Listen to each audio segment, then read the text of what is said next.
இப்ப விஜய் அவர்கள் வந்து யார் கட்டுப்பாட்டுக்குள்ள இருக்கிறார் நினைக்கிறீங்க? அந்த ஒரு நடிகை கூட வந்து இன்னும் ஒரு 4 நபர்கள். கட்டுப்படுத்தினா கட்டுப்படுறவர் அவரு. அதுக்கு மேல ஏதாவது தெரிஞ்சவரா அவரு? அதுக்கு உங்ககிட்ட பதில் இருக்கா? அதான் கேட்கிறேன். இப்போ கட்டுப்படுறவரானா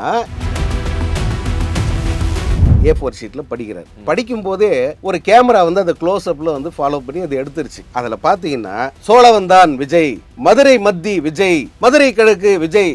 எப்ப ஓம் பேர் தானே விஜய், இந்த தொகுதியில எல்லாம் விஜய் தான் நிக்கிறதா நினைச்சுக்கங்கன்னு சொன்னா முடிஞ்சு போச்சு. ஆனா அதை கூட பார்த்து தான் படிக்கிறார். இந்த இடத்தில் குரலை சற்று உயர்த்தவும். அப்ப எவனோ ஒருத்தர் அறவைக்காடு எழுதி கொடுக்குறா, அதை வந்து இவர் அப்படியே வந்து படிச்சுட்டு போயிடுறாரு. ஆதவர்ஜுனா இருக்கார்ல, ஸோ அவர் வந்து ஒரு மேடையில் வந்து பேசுறதா சொல்லப்படுது. திமுகவுக்கு பயந்து தான் ரஜினி அவர்கள் அரசியலுக்கு வரல அப்படின்ற ஒரு விஷயம் சொல்றாங்க. அரசியலே தெரியாத ஒரு அறவைக்காடு கூட வந்து இதை பேசாது. ஒரு 10 வருஷம் தமிழ்நாட்டில் இருந்திருந்தா கூட அவன் கூட வந்து இந்த மாதிரி அபத்தமா வளர மாட்டான். அண்ணாமலை தம்பி நான் சின்ன பாபா, சின்ன பாஷா, அவர் தளபதி, நான் இளைய தளபதி. இது எல்லாம் கட்டமைச்சது யாரு? விஜய் தானே. தனக்குன்னு ஒரு அடையாளம் இல்லாம சினிமாவில் நம்மளால வளர முடியாதா, வேற ஏதோ ஒரு சப்போர்ட் இருந்தா தான் வளர முடியும் அப்படின்னா அதுக்கு யாரை வேணா பயன்படுத்தலாம். அது வந்து அவர்களை வளர்த்து கொள்ள உதவும். அப்படித்தான் வந்து விஜய் இங்க ரஜினியை வந்து ஒரு ரெஃபரன்ஸுக்கு வச்சுக்கிட்டு ரஜினி ஃபேன்ஸ் அவங்களுடைய ஆதரவெல்லாம் நமக்கு கிடைச்சா இன்னும் கொஞ்சம் சீக்கிரம் வளரலாம்னு சொல்லிட்டு அது அவருக்கு சக்சஸ் ஃபார்முலா ஆயிடுச்சு. சாட்டை அவர்களை வந்து இப்ப டிவிகே உடைய தொண்டர்கள் பார்த்து விஜய் மேல அவருக்கு என்ன வன்மோ, அவருக்கு டிவிகே தொண்டர்கள் இவ்வளவு கொந்தளிக்கிறாங்கன்னா அவர் இன்னும் சரியா பேசுறாருன்னு தானே அர்த்தம். இவன் வேணாண்டா, தமிழ்நாட்டுக்கு வேணவே வேணாண்டா. பல பேருக்கு அது இருக்கு. நடுநிலையாக அரசியலை பார்க்குற பல பேருக்கு அந்த மனநிலை இருக்கு. ஏன்னா இது வரைக்கும் தமிழ்நாடு பார்க்காத ஒரு ஆபத்தான கூட்டமா இருக்குது. அம்மாவை வந்து கழுத்தை திருகி போட்டு வந்தேன் அப்படின்னு சொல்ற பையனை நான் கேள்விப்பட்டதே இல்லை. அக்காவா இருப்பேன், தங்கச்சியா இருப்பேன், பொண்டாட்டியாவா இருப்பேன் அப்படின்னு சொல்ற பெண்களை வந்து நான் கேள்விப்பட்டதே இல்லை. அதீத அன்புன்னு சொல்றாங்க. இல்ல அவர் கூட்டத்தையே நடத்தாமல் போயிட்ட, கூட்டமே கூட்டாமல் போனது காரணம் என்னன்னா ஒரே ஒரு விபத்து. அந்த விபத்தில் ஒரு 3 பசங்களை இறந்துட்டாங்க. இது ரொம்ப நான் சொல்றது 90s ஆரம்பத்தில். அன்னையோட வந்து பிறந்த நாள் கொண்டாடுறது நிப்பாட்டார். ரசிகர் சந்திப்புன்னு வாரம் நடத்திட்டு இருந்தார். அது டோட்டலாக நிப்பாட்டார். வேணாப்பா யாரும் வராதிங்க, ஒரு உயிர் கூட போகக்கூடாது, வராதிங்க. எம்ஜிஆர், புரட்சி தலைவர் எம்ஜிஆர் திருப்பத்தூர் நகரத்தில் அந்த கூட்டம் நடக்குது. மிகப்பெரிய ஒரு கூட்டம். ஆண்கள் பெண்கள்னு தனித்தனியாக தான் உட்கார வச்சிருக்காங்க. நான் சின்ன பையன்றதுனால வந்து எங்க அம்மா கூட உட்காந்துருக்கேன். பேசிக்கிட்டு இருந்தாரு. பேச்சு பாதியில் நிப்பாட்டிட்டு இப்போ நான் உங்களுக்கு ஒரு ரகசியம் சொல்ல போறேன், ஆண்களுக்கெல்லாம் ஒரு விஷயத்த சொல்ல போறேன், அதை சொல்றதுக்கு முன்னாடி பெண்கள்லாம் வெளியே போயிடுங்க அப்படின்ட்டு. நீங்க போனீங்கன்னா ஆண்களுக்கு மட்டும் நான் ஒரு விஷயம் சொல்லணும் அப்படின்னு சொல்றாரு. மெல்ல மெல்ல இந்த பெண்கள் கூட்டம் கலைஞ்ச உடனே இப்போ ஆண்கள் எல்லாம் செல்லலாம். ஓகே, தாய்மார்கள் முதல்ல பத்திரமா போகட்டும்பா, அதுதான் நான் உங்களுக்கு சொல்ல வந்த செய்தின்னு. நல்லா இருக்கு. இப்படி எஜுகேட் பண்ண தலைவர்கள் வாழ்ந்த மண் இது. தொண்டர்களை அரசியல் படுத்துறதுன்றது என்ன, இதுதான். இப்போது புதிய அறிமுகம் ஆச்சி ஹோட்டல் சாம்பார் 50 கிராம் ரூபாய் 20 மட்டுமே. இப்ப விஜய் அவர்கள் வந்து யார் கட்டுப்பாட்டுக்குள்ள இருக்கிறார் நினைக்கிறீங்க? ஏன்னா அவர் வந்து மேடை பேச்சுல இருந்து எல்லாமே வந்து சொல்றாங்க, நல்லா ஸ்கிரிப்ட் எழுதி இருக்கிறாங்க அப்படின்ற மாதிரி விஷயங்கள் சொல்றாங்க. அது அவரை வந்து புரிஞ்சுதான் பேசுறாரா அப்படின்னு நிறைய விஷயங்கள் சிலரும் சொல்லிட்டு இருக்காங்க. யார் கட்டுப்பாட்டுக்குள்ள இருக்கிறாரு? நான் கேள்விப்பட்ட வரைக்கும் அந்த ஒரு நடிகை கூட வந்து இன்னும் ஒரு 4 நபர்கள், இவங்க தான் வந்து விஜயை கட்டுப்படுத்துறாங்க அப்படிங்கறத வந்து பொதுவெளியில பொதுவாகவே அரசியல். கட்டுப்படுத்தினா கட்டுப்படுறவர் அவரு. ஏன்னா அதுக்கு மேல ஏதாவது தெரிஞ்சவரா அவரு? அதுக்கு உங்ககிட்ட பதில் இருக்கா? அதான் கேட்கிறேன். இப்போ கட்டுப்படுறவரானா எழுதி கொடுத்த ஸ்கிரிப்டை மட்டும் தான் அவருக்கு படிக்க தெரியுது. அதுக்கு மேல ஒரு வார்த்தை கூட குறைய அவர் வந்து பேச மாட்டாங்க. தெரியும் இல்ல, நீங்க அந்த ரிலீஸ் ஆன அந்த லீக் ஆன அந்த பேப்பர் எல்லாம் நீங்க பாத்திருப்பீங்கல்ல. அவருடைய ஸ்கிரிப்ட் பேப்பர் லீக் ஆச்சு இல்லையா? ஒவ்வொரு மீட்டிங் முடிஞ்ச உடனே அந்த ஸ்கிரிப்ட் பேப்பர் லீக் ஆயிடும். அந்த மதுரையில ஒரு மாநாடு, 2வது மாநாடு நடத்தினார்ல, அந்த 2வது மாநாட்டில் அவர் படிக்கிறார். A4 ஷீட்ல படிக்கிறார். படிக்கும் போதே ஒரு கேமரா வந்து அந்த க்ளோஸ் அப்ல வந்து ஃபாலோ பண்ணி அது எடுத்துருச்சு. அந்த வீடியோவை எடுத்துட்டாங்க. அதில் பார்த்தீங்கன்னா சோழவந்தான் விஜய், மதுரை மத்தி விஜய், மதுரை கிழக்கு விஜய். எப்போ ஓம் பேர் தானே விஜய், இந்த தொகுதிகள் பேர் மட்டும் தானே தெரியும்னா ஒரு 10 தொகுதி ஞாபகம் வச்சுக்கிட்டு இந்த தொகுதியிலெல்லாம் விஜய் தான் நிற்கிறதா நினச்சிக்கங்கன்னு சொன்னால் முடிஞ்சு போச்சு. ஆனால் அதை கூட பார்த்து தான் படிக்கிறார். படிக்க அங்கே எழுதுறாங்க, இந்த இடத்தில் குரலை சற்று உயர்த்தவும் அப்படின்னு எழுதியிருக்காங்க. அதில் இந்த இடத்தில் இடது பக்கமாக திரும்பவும் அப்படின்னு எழுதியிருக்காங்க. சரி, அது அப்போதான் வந்து கட்சி ஆரம்பிச்சு 2வது மாநாடுன்னே வச்சுப்போம். இப்போ ஆயிடுச்சு, 2 வருஷம் ஆயிடுச்சு இல்ல. வேலூர் மாநாட்டில் என்ன, வேலூர் அந்த கூட்டத்தில் என்ன நடந்தது, அங்கேயும் அந்த பேப்பர் வந்து லீக் ஆயிடுச்சு. அதில் வந்து இந்த இடத்தில் பேசாமல் அமைதி காக்கவும், அப்படியே வலது பக்கமாக திரும்பி கண்களில் விரலை வைத்து அழுத்தவும், அப்புறம் வந்து அழவும் அப்படின்னு சொல்லிட்டு அவங்க ஸ்கிரிப்ட் எழுதியிருக்காங்க. அதை வந்து அவர் அப்படியே வந்து பண்ணுறார். இப்போ என்ன செய்யணுங்கிறது கூட வந்து ஸ்கிரிப்ட் எழுதி கொடுக்குற அளவுக்கு இருக்குன்னா இவர் சொந்தமாக எதை யோசிச்சிருக்காரு. இன்னொன்று, சொந்தமாக யோசிக்கிற ஒரு நபர் வந்து இவ்வளோ அபத்தம் பண்ண மாட்டார். இப்போ சொந்தமாக யோசிக்கிற ஒருத்தராக இருந்தால் நான் 2500 தருவேன்னு சொல்லுவாரா? ஏற்கனவே 2000 தருவேன்னு 2 கட்சி சொல்லிட்டாங்க. தேர்தல் காலத்தில் பரபரப்பாக பேசி 5000 ஒருத்தவங்க சொல்லியிருக்காங்க. 5000 கொடுத்துட்டாங்க. நீ இப்போ வந்து நான் 2500 5000 தருவேன்னு சொல்லியிருக்காங்க. இல்லை, இப்போ வந்து நான் 2500 ரூபாயை உயர்த்துவேன் அப்படின்னு சொன்னால் ஒரு சொந்தமாக யோசிக்கிற யாராவது வந்து இந்த திட்டத்தை முன்வைப்பாங்களா? இதுக்கெல்லாம் மாற்று என்ன, இதை விட ஓஹோன்னு பேசுகிற அளவுக்கு என்ன இருக்கும் அப்படின்னு யோசிச்சு சொல்ல மாட்டா? அப்போ எவனோ ஒருத்தர் அறவைக்கார்டு எழுதி கொடுக்குறா, அதை வந்து இவர் அப்படியே வந்து படிச்சுட்டு போயிடுறாரு. அப்படித்தானே வந்து எல்லாரும் நினைப்பாங்க. அதாவது ஆதவ அர்ஜுனா இருக்கிறார்ல, ஸோ அவர் வந்து ஒரு மேடையில் வந்து பேசுனதா சொல்லப்படுது. திமுகவுக்கு பயந்து தான் ரஜினி அவர்கள் அரசியலுக்கு வரல அப்படின்ற ஒரு விஷயம் சொல்றாங்க. அது அந்த அளவுக்கு ரஜினி சார் பயப்படக்கூடியவரா? அரசியலே தெரியாத ஒரு அறவைக்காடு கூட வந்து இதை பேசாது. தமிழ்நாட்டு அரசியலை ஒரு 10 வருஷம் பார்த்துருந்தா, ஒரு 10 வருஷம் தமிழ்நாட்டில் இருந்திருந்தா கூட அவன் கூட வந்து இந்த மாதிரி அபத்தமாக வளர மாட்டான். அப்போ இல்லை, அது அது அது எதனால பேசுறாருன்னு ஏதாவது உங்களுக்கு ஐடியா இருக்கா? எதனால் அதுன்னா, இப்போ சினிமாவை பொறுத்த வரைக்கும் வந்து விஜய் எப்படி ஆரம்பித்தார் அவருடைய கெரியரை அப்படின்றது உங்களுக்கு தெரிஞ்சிருக்கும். அவர் முகத்தை என்னமா வர்ணிச்சாங்க அப்படி தெரியும். அது உங்களுக்கு முதல்ல சொல்லிடுறேன். நெளிஞ்சு போன சொம்பு மாதிரி இருக்கிற ஒரு மூஞ்சி, இதுக்கு வந்து இதை வந்து காசு கொடுத்து தேட்டரில் போய் நான் படம் பார்க்கணுமா அப்படின்னு ஒரு படத்துக்கு விமர்சனம் வந்தது விஜயை பற்றி. சரி, அப்படிப்பட்ட விஜய்க்கு என்ன மாதிரி கான்ஃபிடன்ஸ் இருந்திருக்கும் மனசில்? ஆமாம், அந்த விமர்சனத்தை படித்த பிறகு அவருக்கு எப்படி இருந்திருக்கும்? ரொம்ப மனசு கலசிருக்கு. எப்படியாவது வந்து நம்ம இந்த இடத்துல ரசிகர்கள் ஆதரவு வேணும். அந்த ஆதரவோட தான் இந்த மாதிரி விமர்சனங்களை நம்ம புறந்தள்ள முடியும்.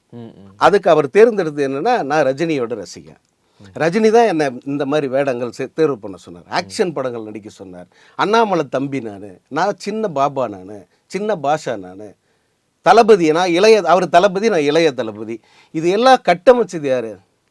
விஜய் தானே.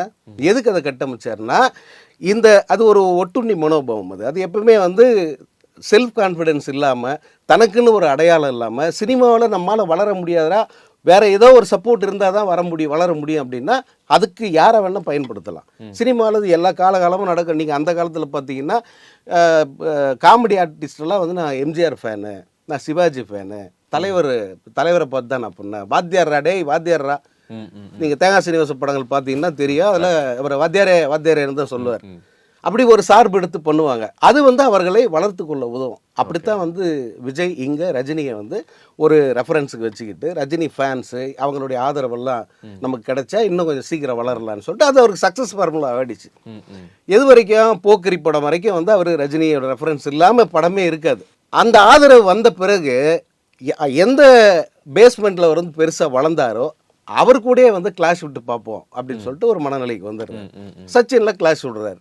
அதுக்கு அடுத்து பார்த்தா இப்போ எப்படி இங்கே டிவிகே டிஎம்கே இதை தவிர யாரும் இல்லைன்னு இப்போ எப்படி சொல்கிறார், அதே மாதிரி சினிமாவில் அவர் வெளிப்படையாக சொல்லியே தவிர அவர் நேரேட்டிவ் செட் பண்ணார். அதற்கு ஆட்களை வந்து அவர் கூலிக்கு அமர்த்தினார். அவங்கள வச்சு ரஜினியை தாண்டி நான் வந்துட்டேன்.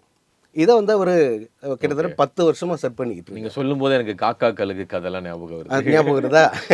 ஸோ அதே தான் வந்து அவர் அரசியலில் இங்க வந்து டிஎம்கே டிவிகே நாங்க 2 பேர் தான், கூட யாருமே ஜெயிச்சிருவாருன்னு சொல்றீங்களோ? நான் ஜெயிச்சிருவாருன்னு சொல்ல, இத வந்து சினிமாவில் என்ன டெக்னிக் ஃபாலோ பண்ணாரோ அதே வந்து அரசியல்ல ஃபாலோ பண்ணி பார்க்கலாம் அப்படின்னு. ஆனா சினிமாவில் வந்து எக்ஸ்போஸ் ஆயிட்டாரு அவரு.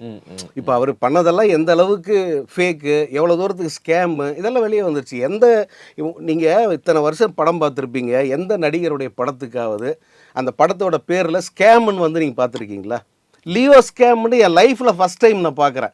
ஒரு படத்தை வச்சு ஸ்கேம் பண்ணாங்க அப்படின்ற ஒரு வார்த்தையவே இல்ல. நீங்க சினிமா சார்ந்து வரனால சொல்றேன். இப்போ ஸ்கேம்ன்ற வார்த்தையை நிறைய படங்களுக்கு பயன்படுத்த ஆரம்பிச்சிட்டாங்க. நீங்க வந்து ரீசெண்டா ஒரு சில ஹாரர் படங்கள்லாம் வந்து படம்னு சொல்லிட்டு அது சோசியல் மீடியா நிறைய வந்து வைரல் பண்ணிட்டு பார்த்தோம்னா அந்த படம் வந்து சொல்றேன் நான் அங்க வரல. அந்த அளவுக்கு ஸ்கேம். இது ஸ்கேம் என்னன்னா படத்தோட பிசினஸ், அந்த படத்துக்கு என்ன வசூல், இவரு ப்ரொடியூசர் வந்து உண்மையில என்ன சொல்லியிருக்காரு, வெளியே இவங்க என்னமா பரப்புனாங்க, இதெல்லாம் வச்சு அந்த படத்துக்கு ஸ்கேமே போட்டு அதை பாப்புலரைஸ் பண்ணிட்டாங்க.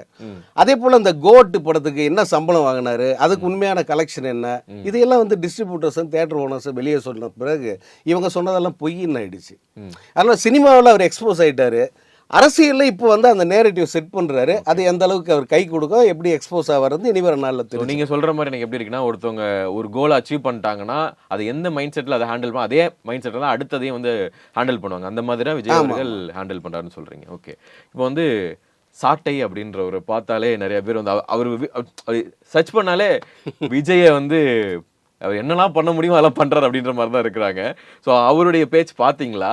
அது எப்படி இருக்கு? பார்த்துருக்கேன். அவருடைய ஒவ்வொரு குற்றச்சாட்டா இருக்கட்டும் அல்லது ஆர்கியூமெண்ட்டா இருக்கட்டும் ரொம்ப ஆணித்தரமா இருக்கு. அதுல வந்து நீங்க இதுல இந்த ஃப்ளா இருக்கு, இது ஒரு குறை அப்படின்னு சொல்ற அளவுக்கு எதுவுமே இருக்காது. குறை சொல்ல முடியாத துரைமுருகன்ற அளவுக்கு வந்து அவருடைய பேச்சுக்கள் அந்த இருக்கு. மாதிரி அவருக்கு இன்னொன்னு, அந்த அவருடைய ஒரு வீடியோ பப்ளிஷ் பண்றாருன்ற உடனே அலறாங்க இவங்க எல்லாம். அந்த ஆப்போசிட் சைடு அவர் யாரை பற்றி பேச போகிறாரோ அவங்கெல்லாம் வந்து அலற அளவுக்கு வந்து அவர் ஆணித்தரமாக முன்வைக்கிறார். அது குற்றச்சாட்டு, அது உண்மையா பொய்யாங்கிறதெல்லாம் தாண்டி அந்த முன்வைக்கிறத வந்து ஆமாம்ல இது சரியாக தானே இருக்குது, சரியாக தானே சொல்கிறாருங்கிற அளவுக்கு வந்து அவருடைய ஆர்குமெண்ட்ஸ் இருக்கு. அந்த மாதிரி ஏதாவது அவர் சொன்ன ஏதாவது சரியான விஷயங்கள் உங்களுக்கு? இப்போ இந்த கரூர் துயர சம்பவத்தை எடுத்துக்கிட்டிங்கன்னா அந்த கட்சிக்கு என்ன நிலைப்பாடு இருக்கிறதுங்கெல்லாம் வேற. இப்போ சீமான் அதை என்னவா பார்க்குறாரு, கட்சியில் உள்ள இன்னும் சிலர்லாம் என்னவா பார்க்குறாங்க, அதெல்லாம் வேற. ஒரு மீடியாக்காரரா அந்த விஷயத்தை வந்து அணுகுன விதம் இருக்கு பாருங்க, ரொம்ப ரொம்ப சரியாக இருந்தது. அந்த முதல் நாளில் என்ன மாதிரியான கருத்துக்களை முன் வச்சாரோ, முதல் நாளில் என்னென்ன காரணங்கள், அந்த 41 பேர் செத்ததுக்கு என்ன காரணம், எப்படி பொறுப்பு இல்லாமல் வந்து இந்த தலைவர் வந்து அங்கேருந்து ஓடி வந்தார், அதுக்கப்புறம் வந்து எத்தனை நாள் கழித்து அவர் வெளியே வந்தார், இப்போ யார் மேலே பழி போட முயற்சி பண்ணுறாரு, அந்த பொறுப்பை ஏற்றுக்காமல் எப்படி தட்டி கழிக்கிறார், இதையெல்லாம் வந்து ஆணித்தரமாக ஆதாரப்பூர்வமாக முன்வைக்கிறது எல்லாமே வந்து ரொம்ப சரியாக இருக்குது. இந்த மீடியாவில் வந்து ஒரு நம்பிக்கை தருகிற ஒரு பேச்சாக இருக்குது. சாட்டை அவர்களை வந்து இப்போ டிவிகே உடைய தொண்டர்கள் பார்த்து இவர் பேசுறது சுத்தமா நல்லா இல்ல, ஏன் இப்படி பேசுறாரு, விஜய் மேல அவருக்கு என்ன வன்மோ, அவருக்கு ஏன் இப்படிலாம் டிவிகே தொண்டர்கள் இவ்வளவு கொந்தளிக்கிறாங்கன்னா அவர் இன்னும் சரியா பேசுறாருன்னு தானே அர்த்தம். கரெக்டா பேசுறாரு, அதனால தானே வந்து அவங்க கொந்தளிக்கிறாங்க. இந்த நம்ம சின்ன வயசுல விளையாடும் போது ஒத்த குறி வைக்கிறான் பாவன் அப்படின்னு சொல்லுவாங்களே, இவர் வந்து ஒன்லி டார்கெட் டிவிகே அப்படின்ற மாதிரி தான் இருக்கு. இல்ல நான் பார்த்துருக்கேன், நிறைய காணொலி பார்த்துருக்கேன். எல்லார பத்தியும் பேசுறாரு, திமுக அரசை பத்தி கடுமையா குறை சொல்றாரு, கடுமையான விமர்சனங்கள். ரீசெண்டா திமுக மறந்துட்டாருன்னு சொல்றாங்க. இல்ல நான் இப்ப அண்மையில கூட 2-3 காணொலியில திமுக பத்தி கடுமையா சாடி இருக்காரு. திமுக மீது குற்றச்சாட்டு இருக்கு, அந்த தாவேகா மீது மிக அதிகமான குற்றச்சாட்டுகளை அவர் முன்வைக்கிறாரு. இன்னொன்று, இவன் வேணாண்டா, தமிழ்நாட்டுக்கு வேணவே வேணாண்டா அப்படிங்கிற ஒரு அந்த மனநிலை இருக்கு இல்லையா, பல பேருக்கு அது இருக்குது. நடுநிலையாக அரசியலை பார்க்குற பல பேருக்கு அந்த மனநிலை இருக்குது. ஏன்னா இது ஒரு ஆபத்தான அரசியலாக இருக்குது. இந்த கூட்டம் தேவையில்லாது, தமிழ்நாட்டுக்கு இதுவரைக்கும் தமிழ்நாடு பார்க்காத ஒரு ஆபத்தான கூட்டமாக இருக்குது. இந்த கல்ச்சரை நம்ம பார்த்ததே இல்லை. அம்மாவை வந்து கழுத்தை திருகி போட்டு வந்தேன் அப்படின்னு சொல்கிற பையனை நான் கேள்விப்பட்டதே இல்லை இல்லையா. நான் அம்மா என்ன அக்காவாக இருப்பேன், தங்கச்சியாக இருப்பேன், பொண்டாட்டியாகவும் இருப்பேன் அப்படின்னு சொல்கிற பெண்களை வந்து நான் கேள்விப்பட்டதே இல்லை. அப்போ இது என்ன மாதிரியான ஒரு மனநிலை? இது வந்து அதீத அன்புன்னு சொல்கிறாங்க. அப்படியெல்லாம் எப்படி இதை சொல்ல முடியும்? நீங்கள் யோசிச்சு பாருங்க, ப்ராக்டிக்கலாக நம்ம சர்க்கிளில், நம்ம குடும்பத்தில்னு கூட சொல்ல வரல, நம்ம சர்க்கிளில் யாராவது இந்த மாதிரி பொண்ணுங்க அல்லது பையங்க இந்த மாதிரிலாம் பேசுனா நம்ம அதை சகிச்சுக்கிட்டு கடந்து போயிடுவோமா? நமக்கு எவ்வளோ மன உளைச்சலாக இருக்குது, எவ்வளோ ஆதங்கமாக இருக்கும். இந்த ஆதங்கம் உள்ள அத்தனை பேருமே இந்த கூட்டம் தேவையில்லாது, இது ரொம்ப ஆபத்தானதாக இருக்குது. இன்னொன்று, சட்டம் ஒழுங்கு சரியில்லை, சட்டம் ஒழுங்கு சரியில்லை. இந்த சட்டம் ஒழுங்கு யாராலும் சரியில்லாமல் போகுது? யார் இந்த சட்டம் ஒழுங்கை ஃபாலோ பண்ண மாட்டேன்னு சொல்கிறது? ஒரு போலீஸ் வந்து ஒரு நிபந்தனை கொடுக்குறாங்கன்னா அவங்களுக்கு இந்த கூட்டத்தை மேனேஜ் பண்ணி ஆகணும். அதுக்கு இது எல்லாம் நீங்கள் ஃபாலோ பண்ணிங்கன்னா எங்களுக்கு கொஞ்சம் ஈஸியாக இருக்கும்பா, இதை கடைப்பிடிங்கன்றாங்க. ஒரே ஒரு நிபந்தனை கூட, ஒரு கட்டுப்பாட்டை கூட நான் கடைப்பிடிக்க மாட்டேன் அப்படின்னு ரொம்ப தீர்மானமாக இருக்காங்க. எந்த நிகழ்விலாவது அவங்க இது போலீஸ் சொன்ன மாதிரி எல்லாம் கண்ட்ரோலாக இருந்தாங்க அப்படின்னு உங்களால் சொல்ல முடியுமா? எந்த நிகழ்ச்சியாவது எடுத்துக்காங்க. கூட்டம் நடந்த அந்த கூட்டத்திலேருந்து இப்போ அந்த தஞ்சாவூர் கூட்டம் வரைக்கும் எங்கேயாவது இந்த பசங்க கட்டுப்பாடாக இருந்தாங்க, மரத்து மேலே ஏறாமல் இருந்தாங்க, அந்த பின்னாடி ஓடி வராமல் இருந்தாங்க, அல்லது இவரும் கூட தான் ரோட் ஷோ நடந்ததீங்க சார்னு சொல்கிறாங்க. ஏன்னா உங்களை பார்க்க நிறைய பேர் வராங்க. ஏன்னா அது இயல்பான மனநிலை. அது இவங்களை எங்களால் கண்ட்ரோல் பண்ண முடியாது, பெரிய அசம்பாதம் ஆகிடும். அப்போ மற்ற கட்சிக்கு தெரியாதுன்னா மற்ற கட்சி ஆட்கள் எல்லாம் வந்து அமைதியாக நிற்கிறாங்க. இப்போ சிஎம் வர்றாரு, 2 பக்கத்தில் ஜனங்க நிற்கிறாங்க, அவர் போய் எல்லாருக்கிட்டையும் கை கொடுக்குறாரு, மனு வாங்குறாரு, இயல்பாக நடக்குது. அது யாரும் தள்ளுமுள்ள பண்ணுறதில்ல, அவர் மேலே யாரும் பாயறதில்லை. ஆனால் இங்கே உன் மேலே பாயிறாங்கப்பா, உன்னை பிடிக்கணுன்றாங்க, உன்னை தள்ளியில் ஏதாவது ஆயிடுச்சுன்னா அந்த குற்றச்சாட்டு போலீஸ் மேலே தானே வரும். இப்போது இந்த கட்டுப்பாடுகள் எதையுமே நான் கடைப்பிடிக்க மாட்டேன் அப்படின்னு போகிற ஒரு கூட்டம் இருக்குன்னா அது இவங்க மட்டும்தான். அப்போது இது சட்டம் ஒழுங்கை ஃபாலோ பண்ணாது யார்? நீங்கள் தானே. உங்களை பார்த்து தான் நீங்கள் கேட்டுக்கணும். முதல்ல இந்த கூட்டத்தை கண்ட்ரோல் பண்ணு. இதை எத்தனை வாட்டி சொல்கிறது? உன் கூட்டத்தை நீ கண்ட்ரோல் பண்ண மாட்டேன்னு கண்ட்ரோல் பண்றது கஷ்டம்னு சொல்றாங்க. இல்ல இப்போ மற்ற நடிகர்கள் யாரையோன்னா பாருங்க. இப்போ உதாரணத்துக்கு ரஜினிகாந்தை எடுத்துக்கிட்டா, அவரை பார்க்க ஒரு கூட்டம் வருதுன்னா அவர் திரும்ப திரும்ப சொல்றது என்னன்னா, அமைதியா இருங்க, கட்டுப்பாட்டோட இருங்க, கண்டிப்பா வீட்டுக்கு போய் பத்திரமா சேர்ந்துட்டு எனக்கு தகவல் சொல்லுங்க. இதை அவர் தவறாம சொல்லுவார். அவர் கூட்டத்தையே நடத்தாமல் போயிட்ட, கூட்டமே கூட்டாமல் போனதுக்கு காரணம் என்னன்னா, ஒரே ஒரு விபத்து. அந்த விபத்தில் ஒரு 3 பசங்களும் இறந்துட்டாங்க. இது ரொம்ப, நான் சொல்கிறது 90s ஆரம்பத்தில். அன்னையோட பிறந்தநாள் கொண்டாடுறது நிப்பாட்டார். கொண்டாடுறதுன்னா இந்த மாதிரி ரசிகர்களை வர வச்சு கொண்டாடுற அந்த வழக்கத்தை நிப்பாட்டிக்கிட்டார். ரசிகர் சந்திப்புன்னு வாரம் நடத்திக்கிட்டு இருந்தார். அதை டோட்டலாக நிப்பாட்டார். வேணாப்பா, யாரும் வராதிங்க, ஒரு உயிர் கூட போகக்கூடாது, வராதிங்கன்ட்டார். அந்த மாதிரி ஒரு கட்டுப்பாட்டை நீ மீட் பண்ண வேணாம் நான் சொல்லல. இல்ல சொல்றேன் நான். ஏன்னா நீங்க மேடை பேச்சில் நிறைய பார்க்கும்போது கடைசியில சொல்லுவார் அவரு, ஐ மீன் தாவேக்காவோட தலைவர் அவர்னு சொல்லுவாரு. எல்லாரும் பார்த்துக்கிட்டு போகும்போது எல்லா தலைவர்களும் சொல்றது இல்ல. ஒரே ஒரு கூட்டத்தில் தான் சொன்னாருங்க அவரு. வேலூர் கூட்டத்தில் மட்டும் தான் சொன்னாரு. இல்ல எல்லா கூட்டத்திலையும் சொல்றாரு அவர். இல்ல ஒரே ஒரு கூட்டம், நான் தான் சொல்ல. அதுக்கு முன்னே ஈரோடு கூட்டத்தில் மேலே விழுந்து கீழே இறங்கு, நீ இறங்கினாதான் முத்தம் கொடுப்பேன்னு சொல்லுவாரு. அது ஒன்று. அப்புறமா இந்த வேலூர் கூட்டத்தில் தான் நான் திரும்ப இதே வழியில் தான் போனோம். இந்த மாதிரி பின்தொடர்ந்து வராதிங்க, நான் போய் சேர்றதுக்கு ரொம்ப நேரம் ஆகும், எல்லாருமே பத்திரமா கலைஞ்சு போங்க. இதை ஒவ்வொரு முறையும் இந்த கூட்டம் தொடங்கிறதுக்கு முன்னாடி, கூட்டம் முடியும் போது இதை தவறாமல் சொல்லணும். நான் ஒரு சம்பவத்தை சொல்கிறேன். அது எம்ஜிஆர், புரட்சித்தலைவர் எம்ஜிஆர் சொன்னது. இது அந்த கூட்டம் நான் அட்டன் பண்ணியிருக்கேன், அதுக்காக சொல்கிறேன். திருப்பத்தூர் நகரத்தில் அந்த கூட்டம் நடக்குது. இப்போ இருக்கிற பஸ் ஸ்டாண்ட், திருப்பத்தூர் பஸ் ஸ்டாண்டில் தான் அந்த கூட்டம். அவரை பார்க்க என்ன கூட்டம் வரும்னு தெரியும். மிகப்பெரிய ஒரு கூட்டம். ஆனால் ஆண்கள் பெண்கள்னு தனித்தனியாக தான் உட்கார வச்சுருக்காங்க. நான் சின்ன பையன்றதுனால எங்கள் அம்மா கூட உட்காந்துருக்கேன். இந்த கூட்டம் நடக்குது. எம்ஜிஆர் அவரோட பேச்செல்லாம் முடியும் போது கிட்டத்தட்ட 10 மணி ஆயிடுச்சு, 10-10:30 மணி. ஆனால் உடனே பேசிக்கிட்டு இருந்தார். பேச்சை பாதியில் நிப்பாட்டார். பேச்சை நிப்பாட்டிட்டு, இப்போ நான் உங்களுக்கு ஒரு ரகசியம் சொல்ல போகிறேன், ஆண்களுக்கெல்லாம் ஒரு விஷயத்த சொல்ல போகிறேன், அதை சொல்கிறதுக்கு முன்னாடி பெண்கள்லாம் வெளியே போயிடுங்க அப்படின்ட்டார். அவ்வளோ கூட்டத்தையுமா? பெண்கள்லாம் முதல்ல வெளியே போயிடுங்க, நீங்கள் போனீங்கன்னா ஆண்களுக்கு மட்டும் நான் ஒரு விஷயம் சொல்லணும் அப்படின்னு சொல்கிறார்.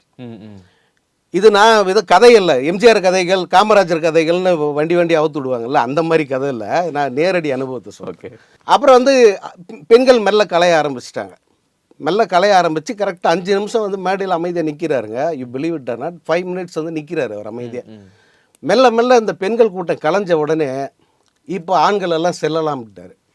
ஓகே, எதுக்கு தலைவா நிற்க சொன்னீங்கன்னு எல்லாருக்கும் ஒரு சந்தேகம் வரும்ல. இவங்கெல்லாம் யாரும் கேட்கல. ஆனால் அப்புறம் சொன்னார், தாய்மார்கள் முதல்ல பத்திரமா போகட்டும்பா, அதுதான் நான் உங்களுக்கு சொல்ல வந்த செய்தின்னார். நல்லா இருக்கு. இப்படி எஜுகேட் பண்ண தலைவர்கள் வாழ்ந்த மண் இது. தொண்டர்களை அரசியல் படுத்துறதுன்றது என்ன, இதுதான். இந்த மாதிரி கட்டுப்பாட்டை சொல்லி கொடுத்து வளர்த்தா, அல்லது இனி என்ன இந்த ஒரு தேர்தலோட வாழ்க்கை முடிஞ்சு போதா? அடுத்த தேர்தலே இல்லையா? எத்தனை தேர்தல் வருது? அப்போ பார்த்துக்கலாம். ஏன் இப்படி காட்டு மிராண்டி கூட்டமாக இவங்களை அப்படியே டெவலப் பண்ணணும்? இவங்களை கொஞ்சம் கொஞ்சமாக அரசியல் படுத்துங்க, கட்டுப்பாடு சொல்லி கொடுங்க. இந்த விமர்சனங்கள்லாம் தானாகவே போயிடும்ல. இப்போது புதிய அறிமுகம் ஆச்சி ஹோட்டல் சாம்பார் 50 கிராம் ரூபாய் 20 மட்டுமே.